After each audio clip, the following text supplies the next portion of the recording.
presse bi ñoom ñoo ne dañuy budde conférence de presse bi parce que ñoom li leen métti mooy lan moo tax joueurs yi yabuñu leen depuis 1 heure de temps ñu ngi taxaw fii di xaar réaction depuis 1 heure de temps ñu ngi xaar réaction Mor lan la lu xew adama laaj kenn si gars yi mais grand lan la lu xew Ouais, non, grand, non. Mais grand, on ne peut pas rester pendant 3 heures de temps pratiquement à attendre une réaction de la veille des 2 jours. On est désolé. on est là depuis 1 heure de temps Non, pas une heure. Pendant 1 heure de temps, ça fait pratiquement 2 heures de temps qu'on est là, on attend. Juste pour que ait une réaction, on ne peut pas les avoir. Mais attends, qu'on respecte. Et ce que je dis, je l'assume. C'est personnel.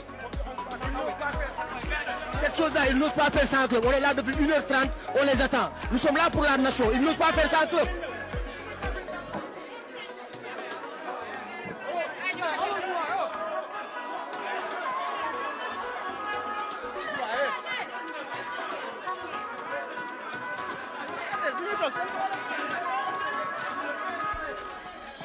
en tout cas c'est chaud ñi nee nañu dem ñi neen duñ dem en tout cas li ñu mën a wax mooy actuellement la presse ñu nee nañ gaa yëpp nañ génn gaa yëpp.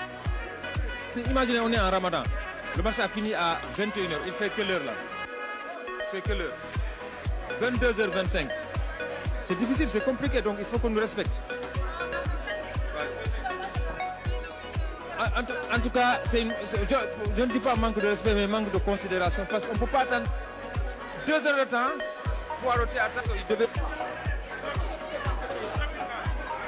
Ces jours-là ne sont rien sans la presse. Il était où ces jours-là? Ils étaient quoi? Aujourd'hui, on se fait qu'ils soient à l'intérieur, quelque chose se passe. Mais on nous dit rien, on reste là pendant 2 heures de temps. D'abord, ça a démarré par interdire les journalistes de faire entrer à manger dans le stade.